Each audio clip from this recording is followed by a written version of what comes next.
Good evening, everyone. Uh, I am Barry Mailer, and I'm going to be introducing our wonderful guests we have with us tonight, and we're very honored. These are internationally regarded scholars of women in genocide. Dr. Rochelle G. Saidel is founder and executive director of Remember the Women Institute, which since 1997 has conducted research and cultural activities that contribute to including women in history, especially Holocaust history. She is co-editor with Dr. Sonja Hedgepeth of Sexual Violence Against Jewish Women During the Holocaust. She is the author and editor of 7 books and numerous articles on the Holocaust and has lectured internationally on the subject for more than 40 years. Dr. Sonja Hedgepeth is full professor in the Department of World Languages, Literatures, and Cultures at Middle Tennessee State University. In addition to German, she has taught extensively about the Holocaust, women's issues, and world literature. I would like you, if you have questions, to please direct them in the chat to Professor Christy Scholten, and at the end of the presentations, we will attend to your questions. Thank you. With that, I will pass this along. I believe Rochelle is starting first. Yes, correct. You can hear me, correct? Yes. Okay, thank you. Thank you very much, Dr. Barry Mailer. On behalf of both Dr. Sonja Hedgepeth and myself, I want to thank Dr. Catherine Woods for inviting us this evening, and to Dr. Barry Mailer for making the connection, and to all of the Shoah Visual History Project committee. And let me begin by telling you what we're talking about. You saw the title, and we're really talking about the subtitle, which is Sexual Violence Against, basically our book was Jewish Women During the Holocaust. So let's go back a step further. We don't know who's watching and listening. You know, if we're teaching a class and we know it's a graduate class in Holocaust studies, we know there's some background, and it's a little difficult when you don't know who you're talking to. But so just to state the obvious, Hitler took power in Germany in 1933. Most people say that the Holocaust actually started, if you need a date, not exactly in 1933, although there was plenty already going on, but in November 1938 with Kristallnacht, and it went on until the end of World War II in Europe in May 1945. So that's the period we're talking about. And we're talking about one specific aspect of the Holocaust, sexual violence against Jewish women. Yes, you can ask questions if you want. I'm not sure we're going to have answers. Yes, men were also sexually violated. Yes, women who were not Jewish were also sexually violated, but that is not the subject that we're talking about, so we've got a focus. The topic of women and the Holocaust, not sexual violence, but women and the Holocaust, started not so very long ago in the 1960s.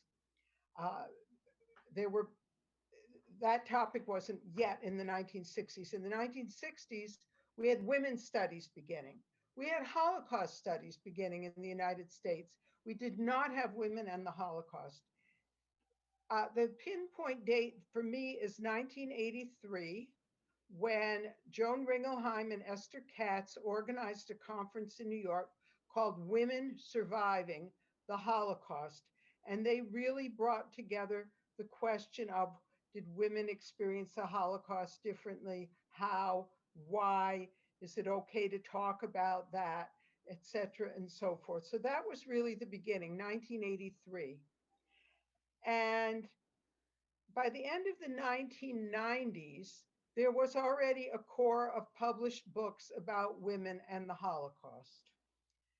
However, the first book about sexual violence did not come out until the end of 2010, and that was our book, Sonja Hedgepeth and myself, Sexual Violence Against Jewish Women During the Holocaust. We were the co-editors. This was part of our work in Remember the Women Institute, which I founded in 1997, and Sonja, or Dr. Hedgepeth, has been a very important part of the Institute since that beginning. Just some quick personal background on how we met, the two of us. In 1996 at Brandeis University, there was a National Institute of the Humanities summer seminar on the Holocaust and cultural history. And we didn't know each other. We both were at that seminar and we became friends, and we realized we had a mutual interest in the subject of women in the Holocaust. And we've been working together on it ever since, really. By then, I had visited Ravensbrück Women's Concentration Camp several times, and I was working on my book about Jewish women in that camp, which came out a few years later. So we've worked on many projects, many conferences together. And in 2006, Remember the Women Institute organized a workshop for teachers at Yad Vashem in Jerusalem. This is the official Israel Holocaust Memorial and Museum. And they, I think every summer, I'm not sure if it's every summer, but they have summer teacher workshops. So the name of this workshop was Beyond Anne Frank, Women and the Holocaust. I think it's the first time there ever was a workshop on women and the Holocaust at Yad Vashem. It was not about sexual violence. My talk was about Ravensbrück. My book had come out, and I talked about a lot of things. And among the things I talked about, I mentioned rape, not even with any details, but among the terrible things that happened to women in Ravensbrück Women's Concentration Camp, women were raped. That's what I said. And I was interrupted by a scholar who was there to give a keynote address. And he said, this was impossible. There was no rape. Where are the documents? And then he asked a very prestigious Israeli Holocaust historian to tell me that there were no documents. And this other scholar said, actually, he knew there was one in the Yad Vashem archives. So that's how this all started. It's very difficult to find evidence. Um, there, the women really didn't talk about it. Don't forget, this was something that happened in the 1940s, not now with our, hashtag Me Too culture. And there was a lot of shame afterward. There was a lot of moving on and fitting into life afterward. Women didn't want to talk about it. There was also the issue of being accused, raped or not raped, just a pretty woman, quote unquote, of being damaged goods, because how could she possibly have survived if she didn't give sexual favors, for example. So it was not easy to find testimony. There is some testimony, and sometimes it's mixed in with hours of other testimony. You've got to really look very hard to find it. And there is some, for example, in the USC Shoah Foundation. Well, we continued our work. Sonja and I continued. We kept looking for evidence, for documents, for testimonies, and we gathered a group of expert scholars on various aspects of sexual violence during the Holocaust. And in 2010, our book was published. I'm going to try and show you a slide of the book. All right, so this is our book. This is fine if this didn't show, fine, but I have a PowerPoint slide, has some some artwork to show later, so this was a good test. Okay, this is our book cover, and this was a Holocaust survivor, a Dutch Holocaust survivor, and he did this artwork afterward. He was in Auschwitz, he survived, but this is supposed to be Sobibor, and it's in the collection of the Lohameha Ghetto, the Ghetto Fighters Museum in Israel. And it's women lined up. If it's Sobibor, there's no place to go except to be murdered. It was a death camp. And you see the first one is pregnant. There's two women hard to see at the end of the line holding on to each other. Someone seems to be holding a baby. And we thought that this was a very, a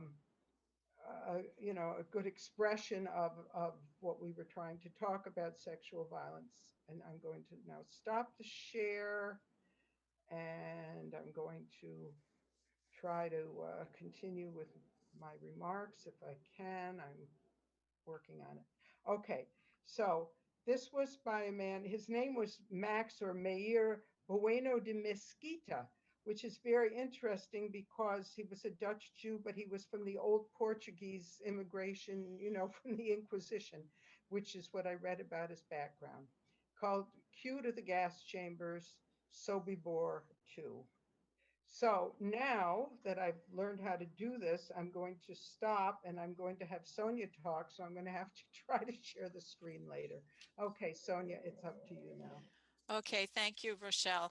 And it's Dr. Saidel, but I will be saying Rochelle, which will be reflecting, will reflect the intimate nature of our working together for such a long time. Thank you, Sonja, because I should be calling you Dr. Hedgepeth. No. There's so many doctors. There's so many doctors in the room, and they can't cure a thing. During wartime, rape has always been part of enemy violence against women, and this was no less true for Jewish women during the Shoah. Had the topic of sexual assault during the Holocaust been shrouded in secrecy only because of the shame associated to it for the victim? Was it not also a fact that silence allowed the perpetrator to hide and evaporate in the fog of denial? And what is so different today? When my cat's veterinarian told me some years ago that she felt she should go public with her story of how she was raped when she was young, her mother told her that she might as well burn down the clinic. No one in our city would want to use her services any longer. Silence encapsulates sexual assault. We want to look away. The trauma of rape is buried in shame and disbelief. Reluctance to think and talk about sexual violence enacted against victims during the Holocaust in the past was blocked by simply invoking one word, a word in German, Rassenschande. Survivors and historians alike cited the 1935 Nazi law against Rassenschande, that is, sexual relations between Aryans and Jews, or race defilement. They would cite this Rassenschande law to make claims that Germans did not rape Jewish women because it was forbidden by law. However, the Rassenschande law was not about rape. It was about consensual sex. And as we know from daily media reports, even laws that do prohibit rape in our own society today certainly do not prevent it. Therefore, the Rassenschande law cannot be used as the reason that forced sexual relations, that is rape, supposedly did not happen. Sexual violation in all forms was facilitated by the coercive environment in which German men had complete control, and Jewish women were completely vulnerable. Jewish women were sexually violated in hiding, in the ghettos, and in the killing fields. Nazi experiments in Auschwitz included sexual assault on the bodies of Jewish women in the form of sterilization. Jewish women were sexually violated during the entrance process to the concentration camps. In fact, the Israeli writer Nava Semmel stated that every woman coming into a concentration camp was sexually violated.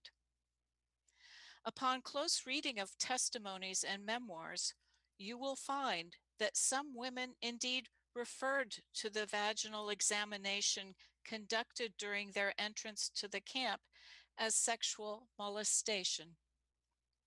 Last year, a young German scholar shared a document with me which was written in 1943 by a member of the Sonderkommando in Auschwitz, in which he states that in many cases, German SS men of all ranks touched the sexual organ of every naked young woman entering the gas bunker, and that many even put their fingers in the sexual organs of young, pretty women. On the path to publication of our anthology, scholars who opposed what we were doing not only invoked what I will call the Rassenschande defense to obstruct the dissemination of research on sexual violence against Jewish women during the Holocaust. And Rochelle has already referred to this. She has told you already about the well-known scholar who had gone so far as to insist that documentation must be provided to validate the rape of Jewish women during the Shoah. What was he thinking? It is unreasonable to expect women to have rape certificates. No raped woman would be able to produce a document signed by the perpetrator attesting to his guilt. Beyond that, in most cases during the Shoah, Jewish rape victims were murdered. Rochelle and I have long considered the disregard of Jewish women's sexual violation during the Shoah to be a form of Holocaust denial. Sexual violence had been mentioned in memoirs, literature, and reports from the earliest days after the Holocaust, but only more recently has it become an acceptable topic of scholarly inquiry.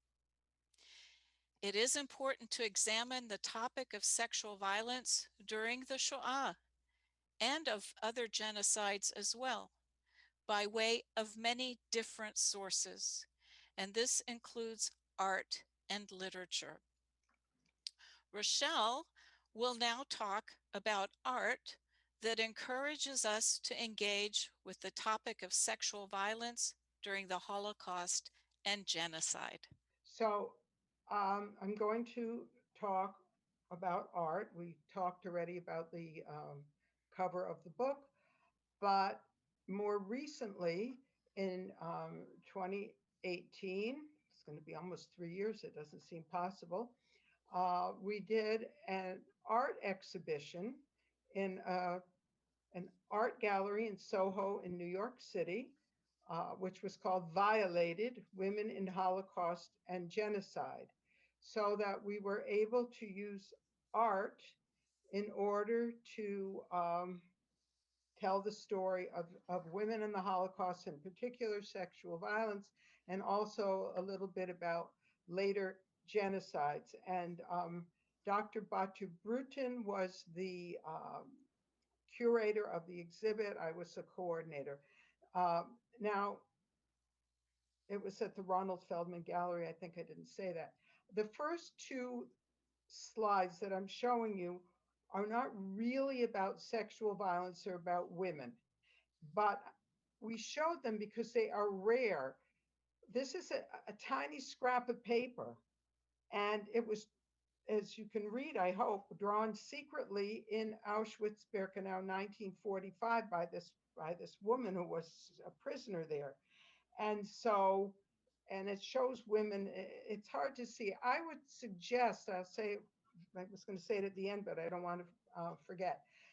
On our website, which is rememberwomen.org, you can find the entire catalog, the digital version of the catalog, and I think it'll be easier to see it. And there, I'm only showing highlights, so there are other things to see as well. So we tried to begin the exhibit with some of these, rare historic, and this is another. It was done right after liberation, and it's a scene from Auschwitz drawn by a survivor, Ella Lieberman Schieber. there's bad stuff going on. If you look on the edges, beside there's all beatings and a hanging, and but again, it's not really sexual violence. Now, this is interesting. You need to, in the middle, there's a nude figure. Um, Boris Lurie is an American artist originally from Latvia, a Holocaust survivor whose name is not as well known as it should be. He founded a movement called the No Movement, with the no art movement, all one word, no art movement. That was before we had computers and websites, and where we didn't have any spaces in between the words. Now that I'm thinking about it, he was ahead of his time. And his sister, his mother, his girlfriend, they were all murdered in the killing fields of Latvia. And it had a deep, deep, deep impact on him. He was an artist, and he did a lot of very provocative, kind of sexually implicit art. And a lot of it was based on, his loss of the women in his life. And this was one that we were allowed to use. And if you see this famous photograph of this killing field in Latvia, the women are indeed naked and lined up, and before they're murdered. There is evidence in such books as those by Father Patrick Dubois that even in the killing fields before murder, women were raped.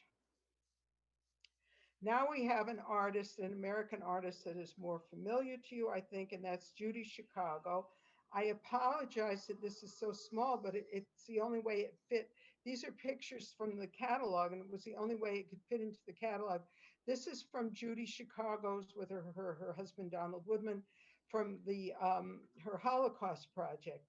And it's huge. And this was a half-size study because even that almost didn't fit on the wall of the gallery.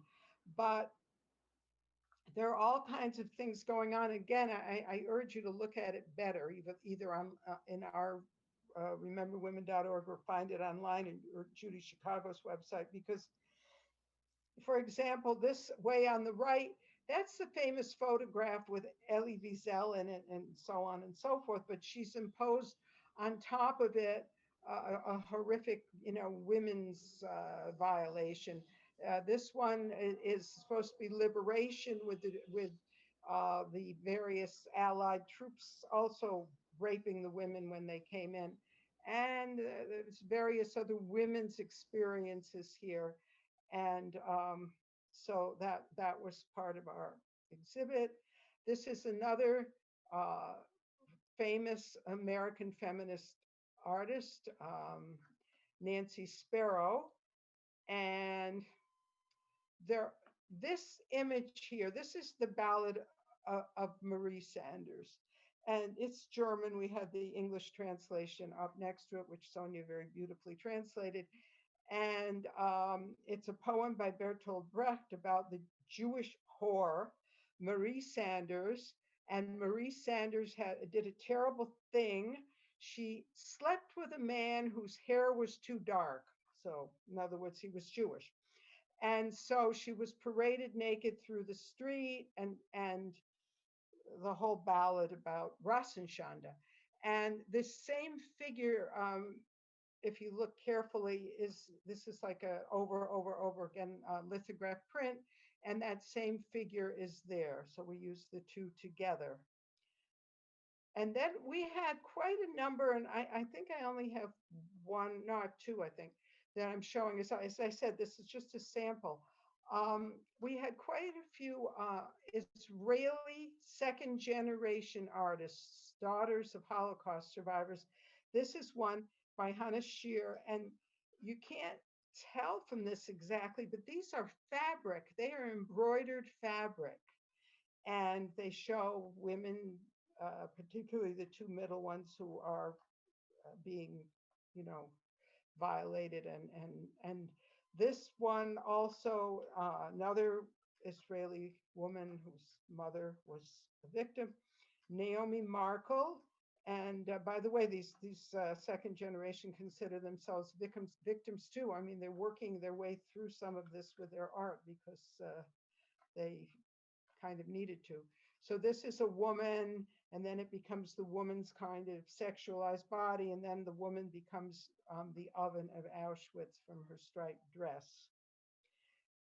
Now, I'm skipping a lot, and we did a few things of later genocides.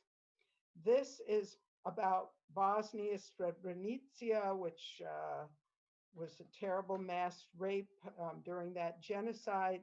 We borrowed this from Safet Zek, who is from there, but now living in Venice. And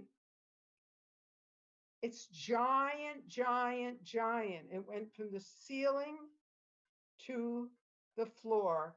And this was a genocide in the early 1990s. And I'm going to show you the next one, and then I want to say something about the two. Yes, this is a little smaller, but this was a little tiny thing. And this was an amateur Rwandan young man living in Maine. He came to the opening, and he did this about the Rwandan genocide, which both of these were terrible rapes. And I mean, we work with victims of rape in the Rwandan genocide. But what I want to say is, yes, this is a little smaller on the screen, but I studied an awful lot of art history, and I never thought about it until we made the catalog.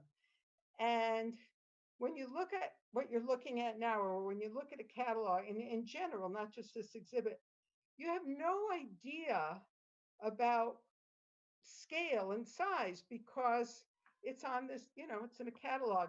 And so you have to imagine that this first one I showed you is this giant, giant picture. It's on cloth. And then this is very, very small. And I think it's interesting to think about that. And it took me a lot of years to realize that when I was looking at the slides in college in art history, that I never, related to that. So it has nothing to do with the subject this evening, but, you can always learn something new that's unrelated.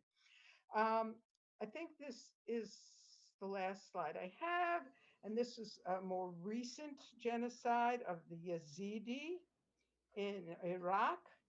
And we're still, reading about this now. And we were very fortunate to get this because it was, fairly new at the time.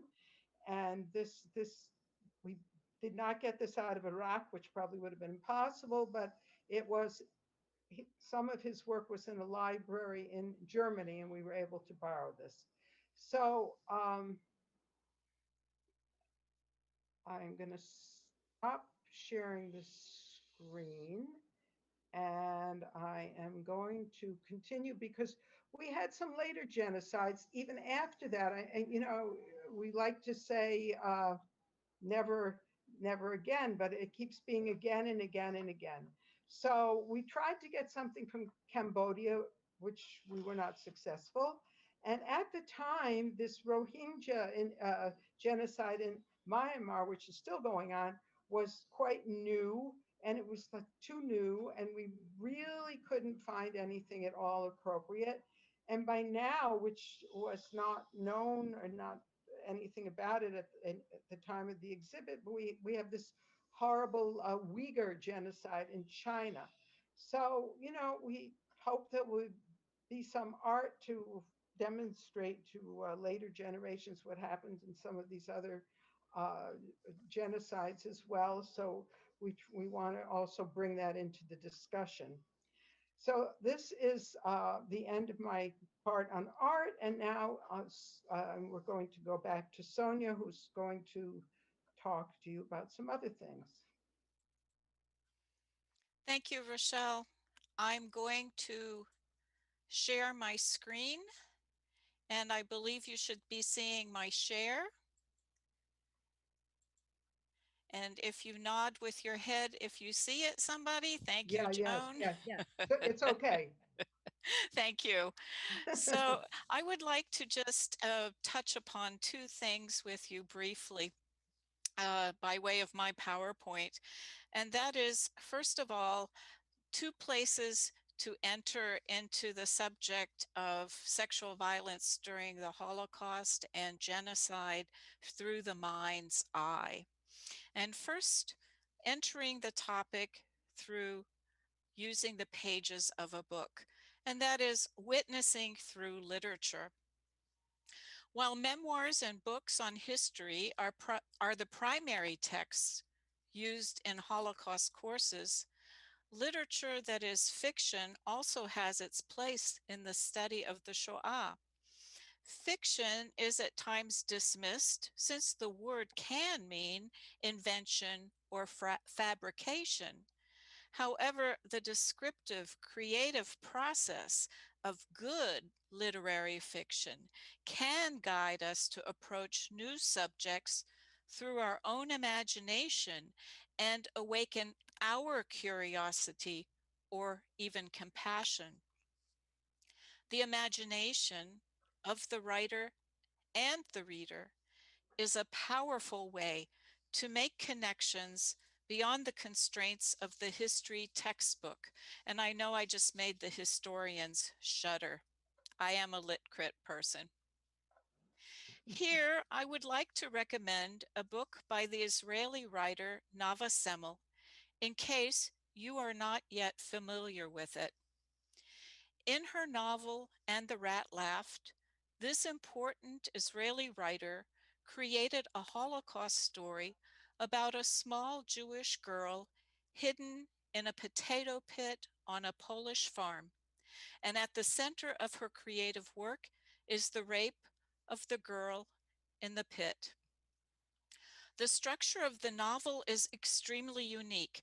Poetry and prose are woven together to create a multi-dimensional work in which not only the present and past are fused together, but space beings also look back at World War II from a distance of well over 100 years in the future.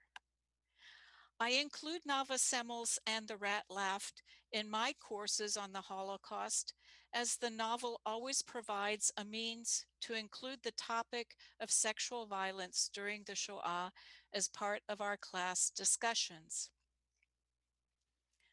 And second, I would like to enter through another doorway, and that is the My Mind's Eye via some postcards that, speaking with all of us today, with us together, it's interesting to find where little seeds lie. Is it art? Is it literature? Is it history? Is it a TV program? Postcards I'll present are 4. A long time ago, perhaps in 2006, I picked up 4 postcards from a table at a conference on women writers in exile that I attended in Berlin, Germany. Whenever I've cleaned my desk, probably not often enough, I never threw the cards away because they made me think of what the women on them represented. And as I said, it's interesting to find out what has influenced us. And I would not be surprised if the images helped to shape me and were part of the interest that I brought to the project that Rochelle and I did together, just way in the back of my mind. I'm showing you the first of 4 cards.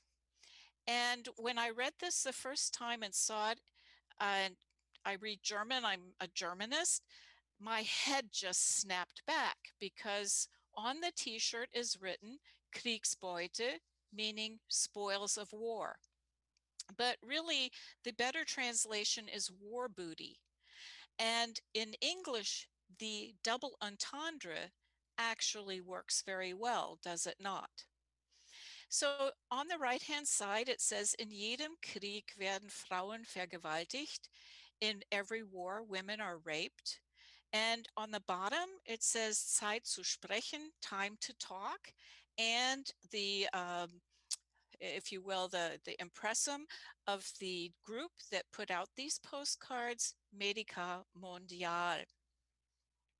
So what we are seeing, the slogan on the t-shirt made it clear to me that any woman could be spoils of war, no matter what she looked like, no matter her age or her background. All women could fall into this category. She did not have to be a combatant of war. She might look like this person, or she might look like this person, or she might look like this person. In other words, she looks like every woman or girl. The ad campaign was mounted by Medica Mondiale, as I said, an NGO based in Germany, which helps traumatized women and girls in war zones and regions where there is crisis. To my mind, the photographs of the women and the girl in t-shirts labeled war booty effectively show how the women are objectified. They are humans made into tools of war.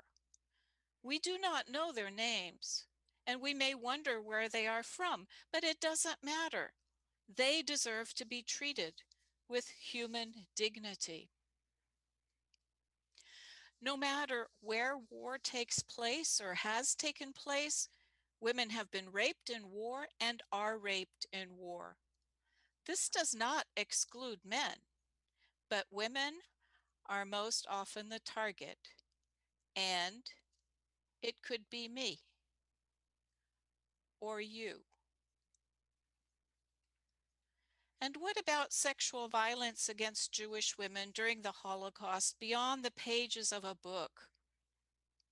What about life stories and live questions that demand answers, but will probably remain unanswered? In light of our anthology, both Rochelle and I have received queries of a personal nature over the years.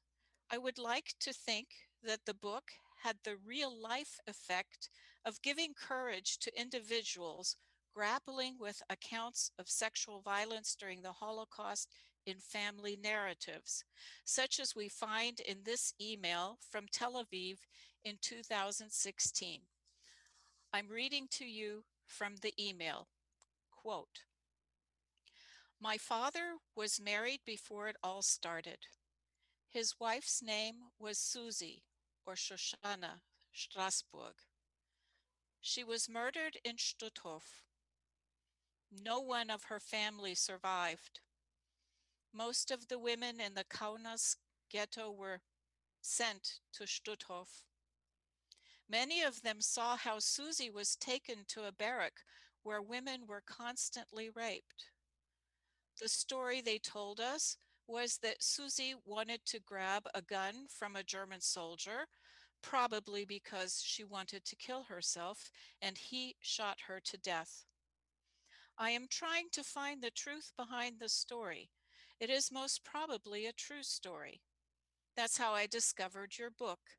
In Stutthof, they don't find anything about her, neither documents of arrival nor any proof of her existence in the camp. They say that there was such a barrack, but the poor women were from Ukraine." End of quote. As you can glean from this missive, many questions remain, and there is still much work to be done. Rochelle will now point us in the direction of information about recent projects, current scholarship, and new research on sexual violence during the Shoah.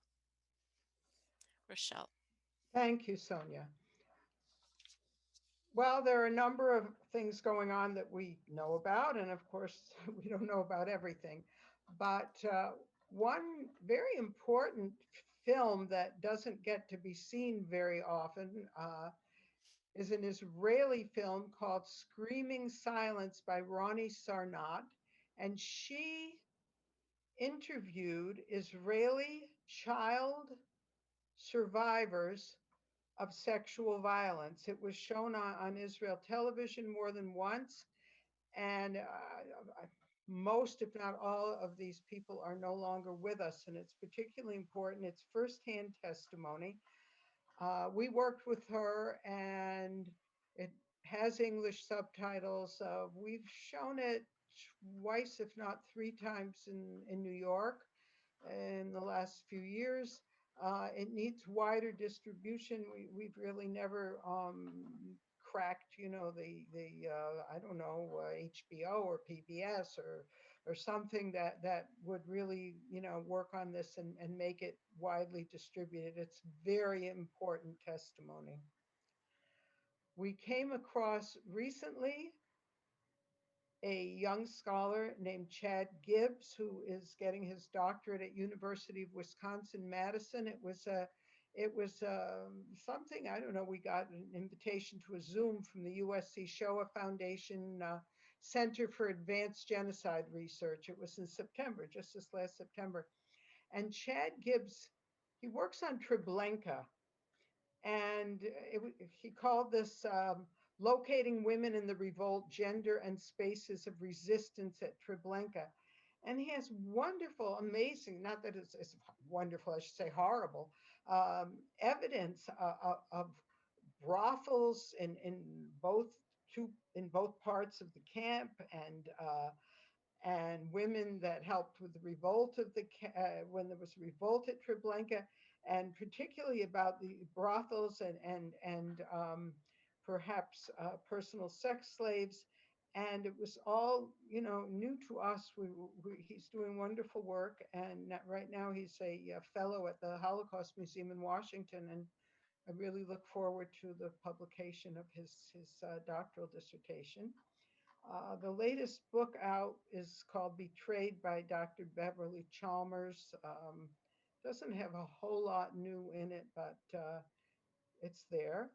I recently worked with someone who I also didn't know before. Dr. Stacy Banwell is at University of Greenwich in England, and I was on a Zoom with her uh, for University of Essex, and we were both talking about sexual violence during the Holocaust. It was in connection with the Nuremberg trials. This was from the law school at Essex, and I have to say that in this really rotten situation we're in with this pandemic and stuck, uh, the advantages of it are that you can really, meet people and get around like you're doing with us without leaving, your home. So that I did a Zoom with Stacy Banwell in University of Essex not too long ago. And so I learned about her work. I don't think I would have known about it. So these are just a few examples, and it's important that we have these examples and others too, because we need to learn as much as we possibly can. If there's anybody out there that's a new generation of scholars, I really would like to encourage you to continue this work, which is unfinished. I know there's a lot in the Arlson Red Cross archives in Germany. Haven't had an opportunity to get there. Something that has intrigued me for many years is what is in Moscow in the Soviet military archives, written in Russian, because they brought back a lot of stuff at the end of the war, and we don't know what's there. And I haven't seen anything at all that's translated into English for sure. And I mean, for example, we know the Soviet troops liberated the Ravensbrück women's concentration camp, and they brought back documents from there. So it's very late. It's very late, but it's never too late. And a lot more work needs to be done. Now, we're going to give a survivor who's no longer with us the last word.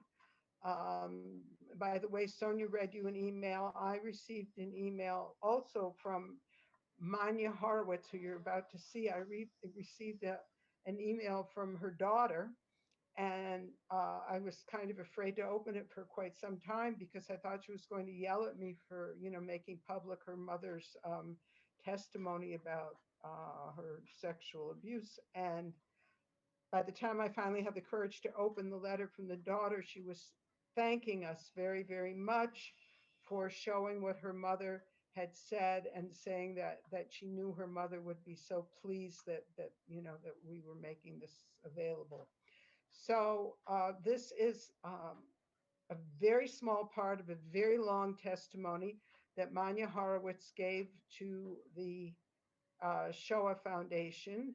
I didn't write down the year, and it feels like it was 1995 to me, but it may have been a little bit earlier. I'm sorry, I didn't write it down, and I can't remember right now. I'm not great with numbers. And she gave this testimony, and in 2012, Remember the Women Institute did a special symposium with the USC Shoah Foundation for scholars and experts working on sexual violence during the Holocaust. And there was a public event in connection with it. And the Shoah Foundation took this part, two parts really, from her testimony, and it was shown, and it's been shown. We show it whenever we can. Sonja is going to share her screen so you can see it. And I just want to say that afterward, your questions that have been sent to the chat, or that if you want to now send to the chat, or will be monitored, and we will try to answer them. So meanwhile, I thank you, and I turn the screen over to Sonja.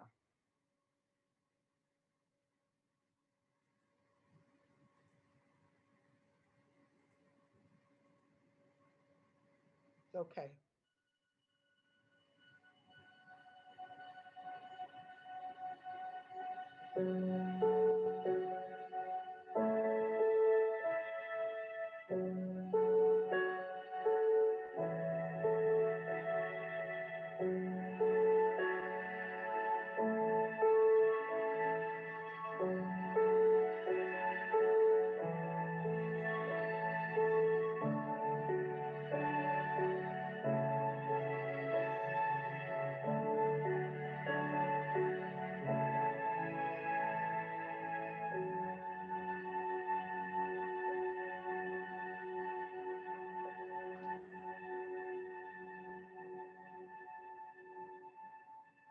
When I was in Auschwitz, again, when I was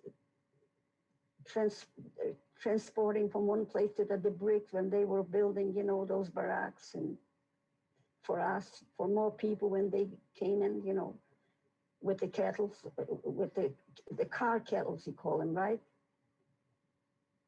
And then we had to help to make sure, that we make place for those people, for those victims. Then came up one of those guards and introduced me that I'm a good worker. And he looked at me and he said, one to the other in German, "She's schön," that I'm pretty. And he said, "She'll do different work." And he took me into his office and then to his headquarters, living quarters. So I used to clean his house. Cooking, he had a maid, but in a different house. But I was the only one down there by him in his quarters where he slept. And he has his office and all his weapons down there. I've been seeing guns. And then he said, "You're going to work for me. You're going to clean my stuff and wash.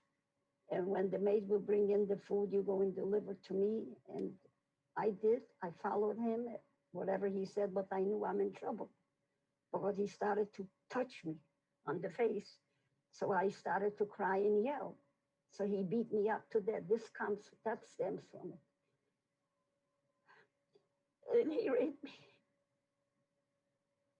I don't know how you call it. I didn't know even how to call it at that time. And I was screaming. I didn't care when he hit me. Blood was gushing.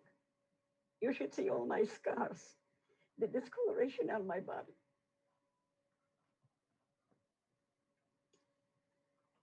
And the face, I wanted to see what she's doing in the back of me, so I turned my face.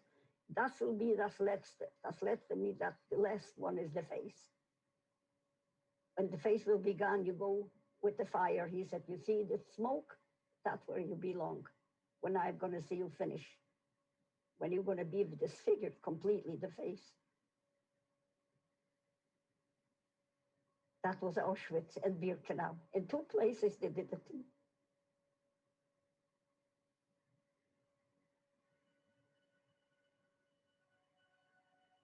I'm leaving a message that all our people, all our survivors should follow my footsteps. And they should do this very same, to tell the story and reveal their secret, what happened in the past to them. And that should be revealed to the whole world. They should know that was no fiction, that that was the truth, and much more.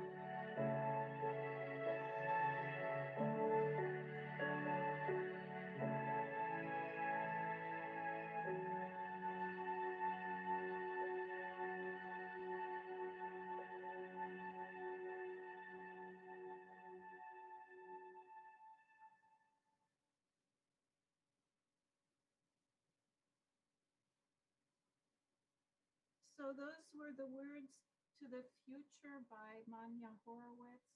And now Rochelle and I would like to invite the Q&A, and we thank all of you for your kind. Sonja, it's hard to hear you now for some reason. Put my headset on. Patience is a virtue. While Sonja's putting on her headset, I will say that I quickly looked up the date of Manya Horowitz's interview, and it was indeed October 1995. So I actually was correct, but I was a little insecure about it. So thank you for your kind indulgence and patience, everyone. And we'd like to open the question and answer period, and what we can address, we'll address.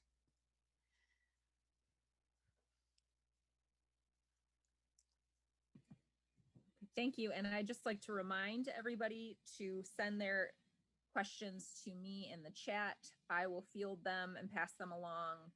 And we, as mentioned, we will get through as many as we can. Christy, is there any way you can put the two of us together on the screen? Probably not. I don't know. I will try my best. Good luck. Hey, you did it.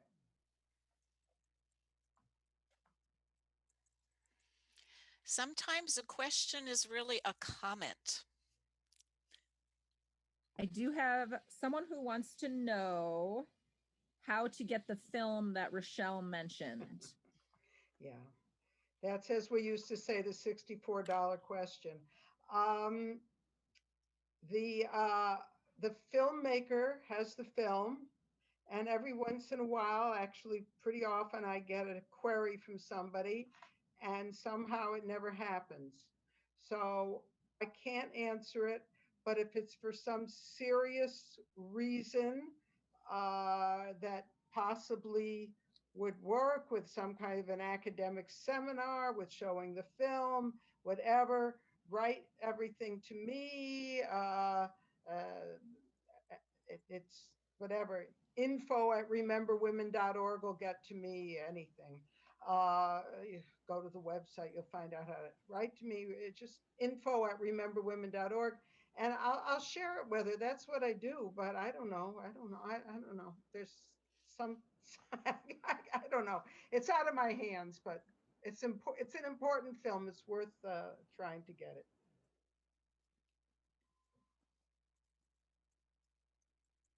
The next question is concerning the rape by Allied soldiers, and if you could provide more information on that aspect. Sonja, you or me? Go ahead, Rochelle, Your Honor.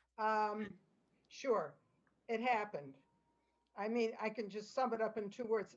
By everybody, you know, the Russians were supposed to be infamous, and it was like their spoils of war that they raped German women, but they really didn't care if they were Holocaust survivors. And I'll tell the Judy Chicago story, okay, Sonja, and then you Yep. can say what you want to say. So you saw, if you could see it, in the Judy Chicago Holocaust Project piece of art, I mentioned that in the middle, this was the liberating troops. And you probably couldn't see it, but it was a very generic kind of a uniform. And so Sonja and I went to see Judy Chicago in New Mexico while we were working on the book. And she told us a story. She said she had a Russian uniform on the soldier that was in the rape scene because, you know, everybody knows, common knowledge, right, that the Russian Soviet troops raped. But she talked to survivors, and one survivor in particular said to her, when she saw this, or she showed her a sketch, or I don't know exactly what, she said, Judy, they all raped. And this includes with evidence the United States troops too, I'm sorry to say. So it happened. That's all I have to say. Yeah, and to follow up, you know, we don't want to really think that Americans rape, right? But in World War II, there's a book. I wish I could.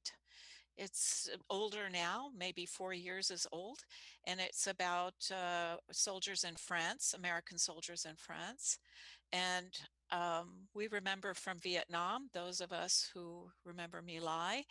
So we just don't want to hear it, just like a lot of things around rape, one does not want to hear. But all troops rape. I just wanted to let everyone know too that I did include a link to the Judy Chicago art, the Holocaust art that was mentioned in the chat box, so people can link to it there if they want to see more of that in bigger detail. Excellent. Totally worth your while to look at it. Yeah. Thank you. Some good stuff there. The next question is interested in the women's role in the revolt from Treblinka. That there's a typo there, but I think that's what it says, or in. So if there is more information about the women's role in the revolt there. Go ahead, Rochelle. You know All about right, this. I don't know a lot. Chad Gibbs knows a lot. Yes. And he does have information about the women taking part in that revolt. And he spoke at the Shoah Foundation, and there is a recording of that. There were women. There was a revolt in Sobibor. Women took part in that. I know a little bit more about that. And they were women that worked in the laundry. I mean, Sobibor was a death camp. No, nobody was left to be alive, but they had to have the laundry done. So there was a laundry, and they had some women working in the laundry, and they helped to hide the guns. And you know, at least one woman survived, who I have the testimony of, which is why I know about that. Yeah, I think that maybe, and I'm making this up, so don't quote me. I think that maybe the women they seemed less, you know, likely to be in a revolt. You know, in those days, women, you know, were passive creatures. You know, it was a patriarchal world, and so that maybe that was they were able to hide the guns, you know, in the laundry because nobody would think they would do such a thing. So I saw before, if she's still there, that Ariella Hallman is watching, and her mother and her aunt took part in Auschwitz in the fall of 1944 in the revolt of the Sonderkommando. They were working in the munitions factory, and some of those girls and young women stole and hid and gunpowder and gave it to the men working in the crematorium and the Sonderkommando that blew up the crematorium. So, yes.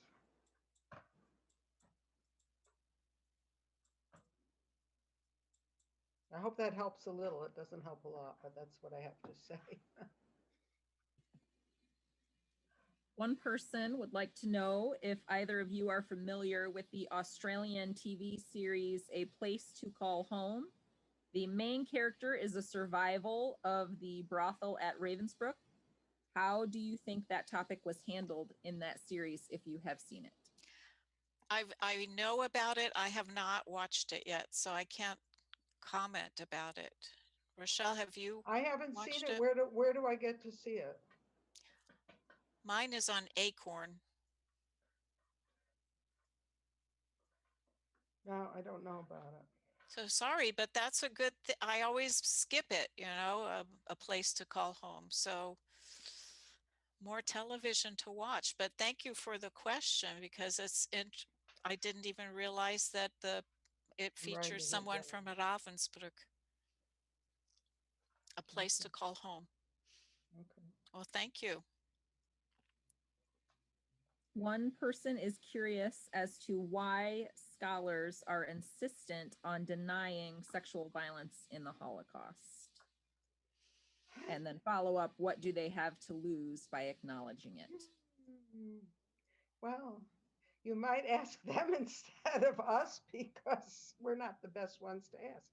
I would say this, among other things. They don't like this compartmentalizing, they say, and that if you're going to talk about women's experiences, just women's experiences, and especially if you're going to talk about sexual violence, it's taking away from the totality of the study of the Holocaust, which is absolutely absurd, because don't we talk about different shtetls and different ghettos and different camps and different countries and different time periods? So I think it's nonsense. Also, may I add that it probably is a generational Yeah, factor as well, because younger scholars, it includes males, don't seem to have the same hang up. In fact, Chad Gibbs, who works on Treblinka, who is going to be his PhD dissertation, very much also focuses on sexual violence in his study. I think that's an important point, and I also think beside the age factor, I think the cultural factor. I think that the prejudice against doing this is worse in Israel than in the United States, for example. They really don't like to, you know, take the holy box away from the Holocaust, and I don't know. I mean, that's just a feeling. Don't ask me to prove it, but. And then I have heard it said by some feminist friends that the men are still feeling guilty about the fact that the Jewish women couldn't protect the Jewish men couldn't protect the Jewish women from being violated, and that they're feeling guilty about it and they don't want to talk about it. But again, don't ask me to prove it. It's just a thought.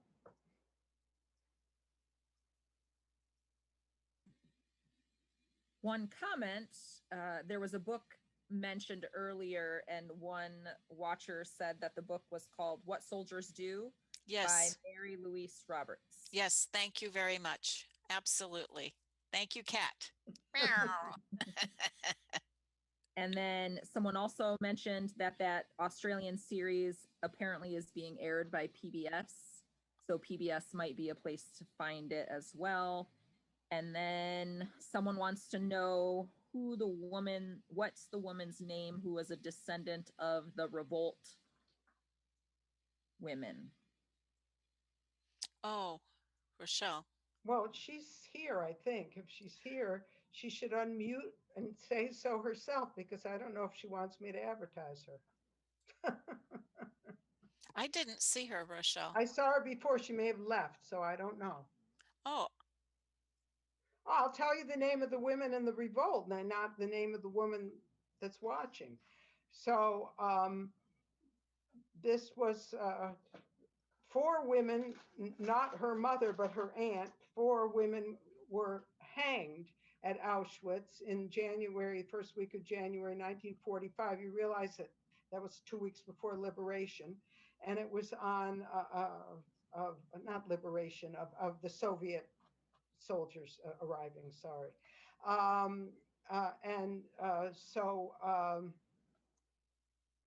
Uh, 4 women were hanged for their role in this, and one was the aunt, Esther Wachblum, and her mother was Anna or Hanka, and she was not hanged. And the other women were Ala Gertner, Rosa Robota, and I'm blanking on the 4th one. And that they were, it was a direct order from Berlin to all the women had a watch, and it was, to prevent further sabotage. By the way, that second picture that I showed, which was done immediately after liberation by a survivor of Auschwitz, that was in our exhibit, has, we think, that hanging in the background of the drawing. You can look this up. Just Google the Sonja Commando Uprising or Rosa Robota, or you'll find it.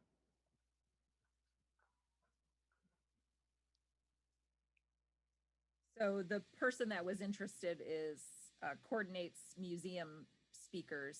So I just indicated to her that if she wanted to leave me her contact information, she could, and then I could share that with you all. And then if Okay. the person in To my question knowledge, I wanted to don't reach believe out- she does public speaking about this, but you can, yeah, you contact me. I mean, you can put my email on your chat or whatever you're doing also, or the website or whatever. So fine. So somebody needs to find me. As I said, info@rememberwomen.org will get to me. It's the easiest address to give you.